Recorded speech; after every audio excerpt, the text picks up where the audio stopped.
Pemirsa, operasi tangkap tangan kepala daerah kembali terjadi. Kali ini menjerat Bupati Bogor Ade Yasin dengan modus suap predikat WTP oleh BPK. Hal ini semakin menambah panjang daftar kepala daerah yang terjerat korupsi. Benarkah ini akibat sistem politik terbiaya tinggi ataukah kegagalan kaderisasi partai politik? Dan berikut liputan tim Delik RCTI. Modus jual beli predikat wajar tanpa pengecualian oleh BPK dinilai bukan hal baru. Selama ini para kepala daerah berlomba memperoleh predikat WTP demi citra pemerintahan daerah yang baik dan bersih.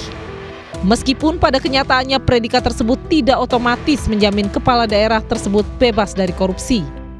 Lagi KPK memandangnya tidak menjamin bahwa ketika kepala daerah mendapatkan wajar tanpa pengecualian dari BPK terkait dengan laporan keuangan pemerintahan daerah, mengindikasikan daerah tersebut bebas dari korupsi.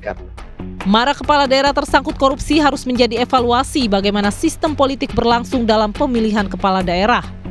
Sistem politik berbiaya tinggi masih menjadi sorotan bagaimana hal ini melahirkan pemerintahan daerah yang cenderung korup. Kalau dihubungkan dengan kepala daerah kan memang kita sistem pengisian jabatan kepala daerah ini yang high cost, yang berbiaya tinggi gitu ya. Dengan sistem pemilihan langsung yang kemudian calon-calon kepala daerah ini keluar dana yang cukup besar. Sehingga suap pasti motivasinya adalah untuk mengembalikan modal uang yang sudah dia keluarkan untuk menduduki jabatan tersebut. Sementara keterlibatan staf BPK dalam sejumlah aksi jual beli predikat WTP menjadi presiden buruk bagaimana institusi auditor eksternal negara ini dianggap tidak menjalankan fungsinya dengan maksimal.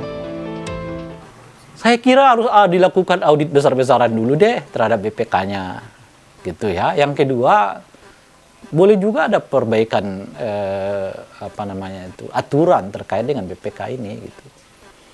Nah, kalau begini-begini aja, ya kita akan begini-begini aja. Tinggal nunggu waktu lagi, kapan KPK nangkap lagi. Sungguh ironi jika opini laporan keuangan saja bisa dibeli dengan mudah dari lembaga yang seharusnya menjadi ujung tombak pemberantasan korupsi. Jika lembaga yang kredibel justru kehilangan kredibilitasnya, maka bisa dipastikan nasib pemberantasan korupsi ke depan akan semakin suram.